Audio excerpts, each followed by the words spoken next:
नमस्कार मित्रांनो, मी गिरीश तुमचं स्वागत आहे आपल्या नवीन व्हिडिओमध्ये. आज आपण पुण्याजवळील अतिशय सुंदर, शांत आणि निसर्गरम्य अशा निळकंठेश्वर टेम्पलला भेट देणार आहोत. डोंगर, हिरवगार निसर्ग, थंड वातावरण आणि महादेवाची अप्रतिम मूर्ती हे ठिकाण खरंच मनाला शांतता देणार आहे. तर चला सुरू करूया आजचा प्रवास. आम्ही सध्या पुण्यावरून निघालो आहोत. रस्त्यामध्ये सुंदर घाट, वळणदार रस्ते आणि अप्रतिम निसर्ग अनुभवायला मिळतो. पावसामध्ये हा संपूर्ण परिसर आणखीन सुंदर दिसतो. तर तुम्हाला लाँग ड्राईव्ह किंवा नेचर ड्राईव्ह आवडत असेल तर हे ठिकाण नक्की एक्सप्लोर करा. रस्त्याच्या दोन्ही बाजूला हिरवळ, थंड हवा आणि शांत वातावरण. शहराच्या गर्दीपासून दूर असा प्रवास मनाला खूप छान वाटतो. आणि मित्रांनो, आपण पोचलो आहोत निळकंठेश्वर टेम्पल. येथील वातावरण खूपच सुंदर, शांत आणि प्रसन्न आहे. मध्ये परिसर स्वच्छ आणि व्यवस्थित ठेवलेला आहे. येथील महादेवाची मूर्ती खूप आकर्षक आहे. आजूबाजूला सुंदर शिल्पकला आणि धार्मिक देखावे तयार केलेले आहेत. येथे आल्यावर मनाला वेगळीच शांती मिळते.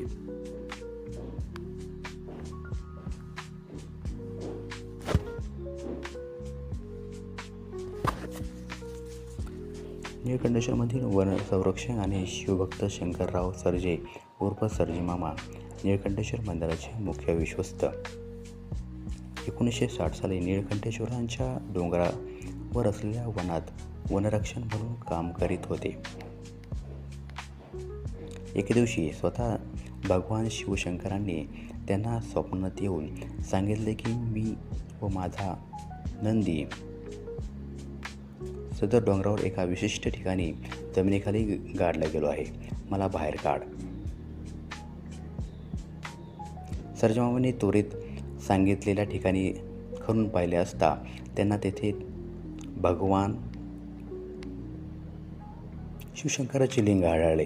त्यांनी त्याला बाहेर काढून त्यांची विधिवत प्रतिष्ठापना केली व स्वतः आणि भक्तांकडून मिळालेल्या मदतीच्या जोरावर सर्जमामांनी सदर डोंगराला आज नंद रूपाचे स्वरूप प्राप्त करून दिलेले आहे.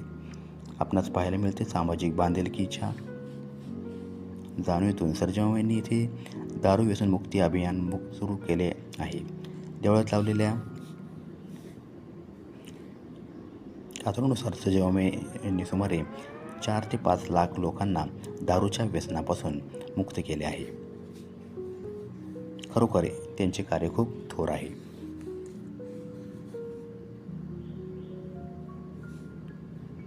इथे जेवणाची व्यवस्था